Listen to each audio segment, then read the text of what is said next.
اور کہا کہ آپ کے والد صاحب نے میرے والد سے آپ کی بہن کا رشتہ زیب جہاں کے لیے طے کیا تھا اور بات دعائے خیر کے ساتھ طے پائی تھی۔ اب آپ کا کیا ارادہ ہے؟ حاصل نے جواب دیا کہ میرے والد نے جو وعدہ کیا میں اس پر قائم ہوں اور اسے نبھاؤں گا۔ والد صاحب زیب جہاں کو اپنا قریبی عزیز مانتے تھے اور گلمینا کے رشتے کی بات ان سے خود کی تھی، لہٰذا حاصل خان نے بہن کا رشتہ قبول کیا، کیونکہ یہی لوگ وہ تھے جو کبھی کبھار بھائی بہن کی خیریت پوچھنے آتے تھے اور اب شادی کا مطالبہ کر رہے تھے۔ چونکہ بابا جان کی شہادت کی اطلاع کسی کو نہ تھی، حاصل نے کہا کہ تھوڑا صبر کریں، شاید والد آ جائیں اور اپنی بیٹی کو اپنے ہاتھ سے رخصت کریں۔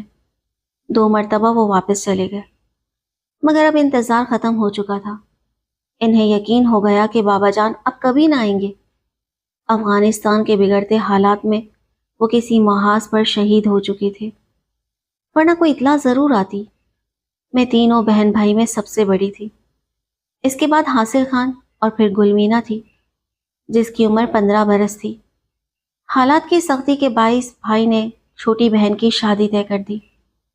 میرے لیے تو سفر کرنا ناممکن تھا اور بہن کی شادی میں شریک ہونا بھی ایک خواب بن کر رہ گیا تھا۔ بھائی کی آمدنی بھی بس اتنی تھی کہ 2 وقت کھانا نصیب ہو جائے۔ اسے بڑا قلق تھا کہ بہن کو رخصت کرتے وقت وہ اسے نہ تو ایک پانی پینے کا گلاس دے سکا اور نہ ہی ایک مشکیزہ، مگر شکر تھا کہ زیب جہاں اور اس کے گھر والوں نے کسی قسم کا مطالبہ نہ کیا۔ یوں گلمینا ایک جوڑے میں ہی بیاہ کر رخصت کر دی گئی۔ اس فرض سے فارغ ہونے کے بعد حاصل خان نے سکھ کا سانس لیا، کیونکہ جوان بہن کو اکیلے چھوڑ کر وہ کسی نوکری یا کام پر نہیں جا سکتا تھا۔ جب گلمینا سسرال چلی گئی تو بھائی کو ذرا آزادی ملی۔ اس نے پرانا مکان چھوڑ دیا، تعلیم کو خیر بات کہا اور منگو پیر روڈ پر ایک کارپوریشن میں نوکری اختیار کر لی۔ اسی کارپوریشن میں زیب جہاں کا چھوٹا بھائی محب خان بھی کام کرتا تھا۔ دونوں میں دعا سلام رہتی اور حاصل اسی کے ذریعے اپنی بہن کی خیریت معلوم کر لیا کرتا۔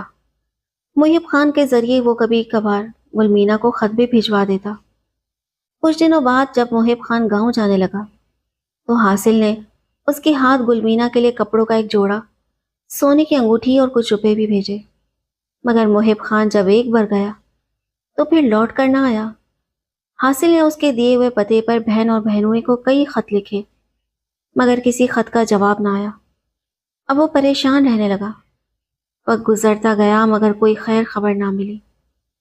فکر نے جب زیادہ ستایا تو حاصل نے چھٹی لی اور پشاور روانہ ہوا۔ اس پتے پر درج گاؤں پہنچا تو پتہ چلا کہ وہ پتہ غلط ہے، یہ لوگ وہاں رہتے ہی نہیں۔ خوش قسمتی سے ایک شخص کی زبانی اصل گاؤں کا پتہ ملا اور وہ وہاں پہنچا۔ قصبہ چھوٹا سا تھا مگر وہ لوگ وہاں بھی نہ ملے۔ البتہ زیب جہاں کی خالہ سے ملاقات ہو گئی۔ اس سے پوچھا تم کون ہو؟ جو گلمینا کا پوچھتے ہو، میں اس کا بھائی ہوں۔ توبہ توبہ، ایسی لڑکی کو بہن نہ کہو، اور اگر ٹھیک ہوتی تو گھر سے کیوں نکلتی؟ گھر سے چلی گئی، مگر کہاں؟ اس کا تو وہاں کوئی نہ تھا، کیا پتا گھر سے نکلی عورت کہاں جاتی ہے۔ آخر ہوا کیا کہ وہ گھر سے نکلی، بس ایک روز کھانا ٹھیک نہ بنایا، شوہر برہم ہو گیا، اس سے میں ہاتھ اٹھا دیا۔ یہ ڈر کے مارے بھاگ کر محلے میں زیب جہاں کے ایک رشتہ دار کے گھر جا بیٹھی، سمجھی کہ شوہر لینے آئے گا، مگر وہ بھی مرد ذات اس سے میں آ کر پیچھے نہ گیا۔ دن گزرتے گئے، گلمینا خود بھی گھر نہ لوٹی۔ جس کے گھر پناہ لی تھی وہ رشتہ دار زیب جہاں کو سمجھانے گئے کہ غصہ ختم کرو، تمہاری بیوی ہے، آ کر لے جاؤ، کب تک ہم اسے اپنے گھر رکھیں گے؟ مگر زیب جہاں کا کہنا تھا کہ وہ دوپہر کو گھر سے نکلی، اگر شام تک لوٹ آتی تو میں معاف کر دیتا، مگر وہ تو رات بھر اور کئی دن باہر رہی، اب وہ اس گھر میں واپس رکھنے کے قابل نہیں رہی، اگر آئی تو بیچ دوں گا اور اس رقم سے نیک چلن عورت بیاہ لاؤں گا۔ سمجھانے والے ناکام لوٹے۔ سسرال والوں نے بھی کہا کہ ہم اسے زیادہ دیر نہیں رکھ سکتے، اپنے میکے چلی جائے، یہ تو تنازع ہے، شوہر بدچلن کہہ کر چھوڑ گیا ہے، دراصل وہی تمہارے اپنے لوگ ہیں، ہم تو نہیں کہ ان سے دشمنی مول لیں۔ یہ تلخ باتیں سن کر گلمینا وہاں سے بھی چلی گئی۔ کہاں گئی کسی کو علم نہ تھا، بستی والوں کے لیے بھی وہ گمشدہ ہو چکی تھی۔ بڑھیا کی زبانی یہ سب سن کر حاصل خان دل بوجھل کیے واپس لوٹ آیا۔ نہ گل مینا ملی، نہ زیب جہاں کا کوئی سرا ملا۔ چھٹی ختم ہو گئی اور وہ بے مراد بے چین خالی ہاتھ نوکری پر واپس چلا گیا۔ وہ خود کو بدقسمت سمجھنے لگا۔ نہ باپ کی خبر ملی، نہ ماں زندہ رہی۔ ایک بہن سورش میں پھنسی ہوئی تھی آنے سے قاصر، اور دوسری کھو گئی تھی۔ وہ خود کمزور اور عمر میں چھوٹا تھا، کچھ نہ کر سکتا تھا۔ زندگی کی کشتی مصیبتوں کے بھنور میں ڈول رہی تھی۔ وہ دن رات اندر سے گھلتا گیا۔ گمشدہ بہن کا غم اس کے سینے کو دیمک کی طرح چاٹنے لگا۔ اس نے دل میں ٹھان لیا کہ وہ زیب جہاں سے اپنی بہن کا بدلہ ضرور لے گا، مگر پہلے اسے بہن کو تلاش کرنا تھا۔ یہ جاننا تھا کہ جو کچھ کہا گیا وہ سچ تھا یا جھوٹ، یا کوئی اور حادثہ پیش آیا۔ اس کے دل میں ایک ہی سوال تھا، آخر گلمینا نے میری بہن ہو کر شوہر کے گھر سے باہر قدم رکھا ہی کیوں؟ چاہے وہ اسے مار ہی دیتا، اسے گھر سے نکل کر محلے داروں کے در پر نہیں جانا چاہیے تھا۔ بظاہر زیب جہاں ایسا بے رحم انسان نہ لگتا، وہ تو بڑی چاہ سے بیاہ کر لایا تھا، مگر گلمینا بھی ایسی نہ تھی۔ آخر وہ اس کی بہن تھی، تو پھر غلط کون تھا؟ دن گزرتے گئے، وہ روزی روٹی میں لگا رہا، مگر دل کا غم اندر ہی سے کھاتا رہا، جیسے ٹی بی کا مرض ہو۔ پھر ایک دن کارخانے میں اچانک اس کی ملاقات اپنے بچپن کے دوست سلیم سے ہو گئی۔ دونوں مل کر بہت خوش ہوئے۔ پرانے دوست کا ملنا کسی نعمت غیر مترقبہ سے کم نہ تھا۔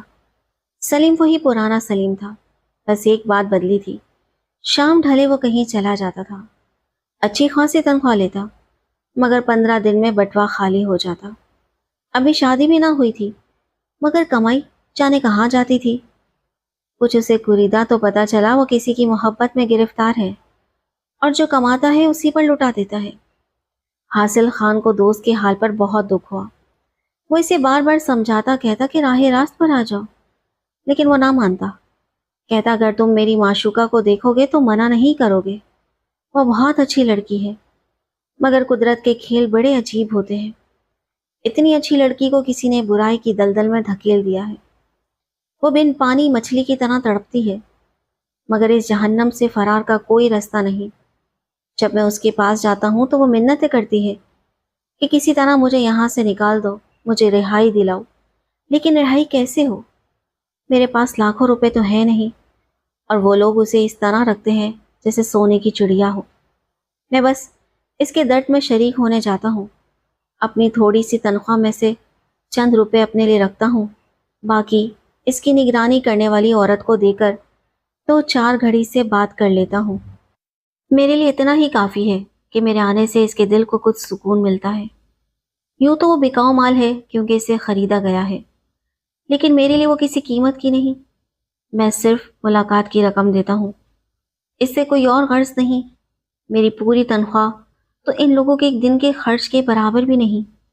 حاصل بھائی سمجھ گیا کہ اس کے دوست کو اس لڑکی کا ایسا روگ لگ چکا ہے کہ وہ دین و دنیا سے بیگانہ ہو چکا ہے۔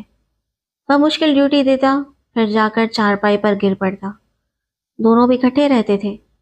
سلیم نے حاصل کو اپنے ساتھ رکھ لیا کہ 1 سے 2 بھلے، لیکن حاصل کا چین و سکون غارت ہو گیا تھا۔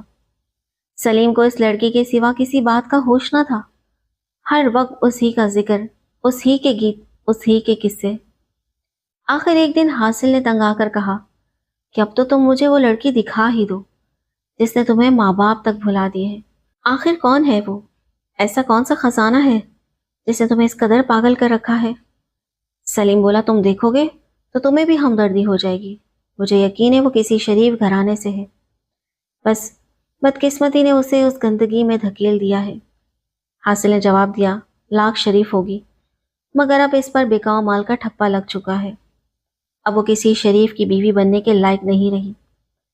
1 تاریخ کو سلیم کی تنخواہ ملی تو دونوں شوق دیدار کے لیے اس بازار جا پہنچے جہاں وہ لڑکی رہتی تھی۔ کمرے میں انتظار کرتے رہے، دروازہ کھلا اور جیسے ہی وہ لڑکی اندر آئی، حاصل کی آنکھوں کے سامنے اندھیرا چھا گیا۔ وہ تو گلمینا تھی، اس کی کھوئی ہوئی بہن۔ وہ پتھر کا بت بن گیا، اس کے اندر جیسے آسمانی بجلی گر گئی ہو، آنکھوں میں خون اتر آیا۔ وہ بمشکل اپنی جگہ سے اٹھا اور اتنا زوردار تھپڑ گلمینا کے غازے سے سجے گھال پر جڑا کہ کمرہ لرز گیا۔ اگر سلیم درمیان میں نہ آتا تو شاید اسی وقت گلمینا کا گلا گھونٹ دیتا۔ گلمینا کے منہ سے چیخ نکل گئی۔ اس کی نگرانی کرنے والی عورت 2-3 تندومند گنڈوں کو لے کر کمرے میں داخل ہوئی، حاصل کو گھیرا، اس کی خوب درگت بنائی اور دھکے دے کر باہر نکال دیا۔ جاتے جاتے کہا اگر دوبارہ یہاں آئے تو جان سے مار ڈالیں گے۔ مگر حاصل کب ہار ماننے والا تھا۔ گاؤں گیا، اپنا پرانا مکان بیچ ڈالا، سلیم کو رقم دی اور کہا جا، جس نے گل کو خریدا ہے اس سے معاملہ طے کر گل کو واپس لا۔ سلیم نے وہ رقم جا کر اس عورت کے حوالے کی۔ وہ بولی رقم تو کم ہے لیکن لڑکی میرے کام کی نہیں، ہر وقت روتی دھوتی رہتی ہے، گاہکوں کا دل اچاٹ کر دیتی ہے، کسی کا دل خوش کرنا آتا ہی نہیں، مجھے سودا منظور ہے، اسے لے جاؤ اور چاہو تو نکاح کر لو، اچھا ہے تم گناہگار ہو کر بار بار یہاں نہیں آؤ گے۔ سلیم نے رقم دی اور گلمینا کو وہاں سے نکالا، مگر حاصل کے سامنے نہ لایا۔ وہ جانتا تھا کہ حاصل اسے نقصان پہنچا سکتا ہے، تو اس نے گلمینا سے نکاح کیا اور اسے ایک علیحدہ گھر میں رکھا۔ بعد میں حاصل سے معذرت کرتے ہوئے کہا کہ میں نے تمہیں نکاح میں شریک اس لیے نہیں کیا کہ کہیں تم غصے میں آ کر اسے کچھ کر نہ دو۔ اب وہ میری بیوی ہے، اگر تم نے اسے نقصان پہنچایا تو قانون کا سامنا کرنا پڑے گا، لیکن میں چاہتا ہوں کہ تمہیں سچائی سے آگاہ کر دوں کہ وہ یہاں تک کیسے پہنچی۔ حاصل نے کہا سچ بتاؤ کیا ہوا تھا۔ سلیم نے بتایا کہ جب زیب جہاں کے رشتہ داروں نے دیکھا کہ معاملہ بگڑ گیا ہے تو انہوں نے گلمینا کو اپنے گھر سے نکال دیا۔ وہ روتی ہوئی لاری اڈے پہنچی جہاں ایک اجنبی عورت اور مرد نے اسے باتوں میں لگا کر احوال پوچھا۔ سادہ دل لڑکی نے سب کہہ سنایا۔ انہوں نے کہا ہم تمہیں گھر پہنچا دیں گے، ٹکٹ دلوایا مگر اسے کراچی لے آئے اور وہاں پرانا گھر چھوڑا جا چکا تھا، نئی رہائش کا اسے علم نہ تھا، یہ لوگ پہلے ہی اسے اپنے جال میں پھنسانے کا منصوبہ بنا چکے تھے۔ اسے ایک اڈے پر لے گئے جہاں اسے ایک اور عورت کو بیچ دیا۔ حاصل خان نے دل کو سمجھایا، سوچا شکر کرو بہن کو نجات مل گئی۔ وہ 3 سال تک سلگتا رہا مگر غصہ، نفرت اور غیرت کی آگ کبھی بجھی نہیں۔ وہ زیب جہاں کا سراغ لگانا چاہتا تھا مگر ناکام رہا۔ وہ بس دعا کرتا، اے خدا ایک بار اسے میرے سامنے لا تاکہ میں اس کا گریبان پکڑ کر پوچھ سکوں کہ میری بہن کا قصور کیا تھا، ہم نے تیرا کیا بگاڑا تھا۔ ایک دن اس کی دعا قبول ہو گئی۔ زیب جہان اسی فیکٹری میں آیا جہاں حاصل خان اور سلیم کام کرتے تھے۔ وہ ایک واقف کار کو نوکری دلوانے آیا تھا، اسے معلوم نہ تھا کہ یہاں حاصل بھی کام کرتا ہے۔ جیسے ہی حاصل نے زیب جہاں کو دیکھا اس کے صبر کا بند ٹوٹ گیا، ایک بھاری لوہے کی راڈ اٹھا کر اس کے سر پر دے ماری، وہ موقع پر ہی ڈھیر ہو گیا۔ حاصل وہاں ایک کرسی پر جا کر بیٹھ گیا۔ پولیس آئی اور اس نے از خود گرفتاری دے دی۔ کیوں میرا پیارا بھائی تفتیش اور قانون کی بھیٹ چڑھ گیا۔ وہ قتل کے الزام میں قید ہو گیا۔ دیکھا جائے تو گلمینا بے قصور تھی، اس نے دل سے عزت کی زندگی مانگی اور اللہ نے اس کی دعا قبول کی۔ سلیم نے اس سے محبت کی، نکاح کیا، وفا نبھائی اور اسے زندگی دی، لیکن افسوس حاصل خان پر ہے۔ وہ غیرت، غم، بے بسی اور انتقام کی آگ میں بھری جوانی میں جل گیا اور جان سے گیا۔